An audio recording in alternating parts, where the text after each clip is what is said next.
Peggy 18.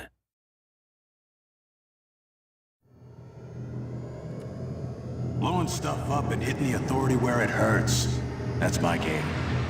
Now, if you're as good as Elizabeth says you are, then I do believe you and I will get along nicely. With Rage, we've blown out the experience. We have a much larger world. We have very unique environments. We have various gameplay experiences. Rage is more than just a first-person game. It's a complete experience. We're known for making this straightforward action shooter, and we kept that. But then we added on top of it this deep and meaningful story.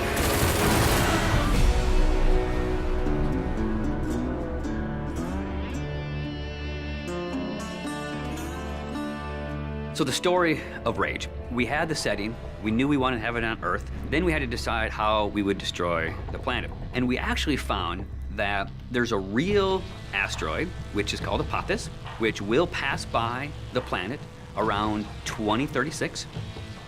So in the fictional world of Rage, when the governments of the world discovered that Apophis would hit us and destroy most of civilization, they initiated a program called the Eden Project.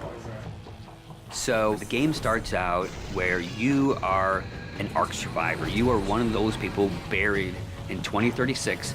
Your Ark emerges from the ground 100 years later. Unfortunately, you're the only one that survives in your Ark. So when you step out, you are alone. And it's this post-apocalyptic world that you rise up in, and it's this twisted version of the reality you used to know, and you really don't know what to expect. Current position unknown. There's mutants and there's bandits, and there's groups of settlers trying to survive. You people are only trouble. Now be on your way. The world has moved on, and it has its own thing going. We don't give the character a name or a face that's unique to the story. We want the player to jump in and actually add his own identity into that character. So when you step out of your Ark in Rage, you have no idea what your role in the bigger conflict will be. At first, all you are worried about is surviving. And you team up with some settlers, and you're doing some odd jobs. So here's what I need you to do. So you're not just going from one area to an airlock to the next area. It is an open world. It's believable in a sense. And it's the story and the characters and the setting that really delivers the gameplay. You're driving across these landscapes, and you're going visit people here, and they're giving you jobs to do. And as you head out of your safe zone, you enter like a combat area. So you may find a handful of bandits with rocket launchers mounted on their cars. And as a player, if you wish to engage them, you can. If you wish to try to run and gun and get out of there, you can. Then the story starts unfolding, and you realize that these warring bandit clans, they all occupy a certain area of the wasteland. They own it. They'll attack you if you go in there and you don't look right. Then the same thing with the towns. If they don't know you, they're gonna treat you like an outcast. Well, will you look here? A new face, a new body. Oh, I am so glad I got out of bed this morning. You start learning about these crazy mutants who they don't even like each other, much less you, much less the bandits.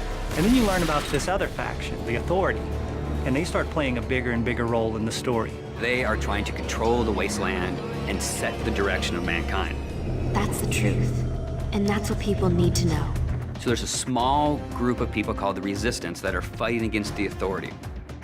The Resistance discovers you, and everyone knows that Ark survivors have a certain specialness to them. You got all those little computers racing around inside you. As you move through the story and you become more important and people start to take notice of you, so does the Authority.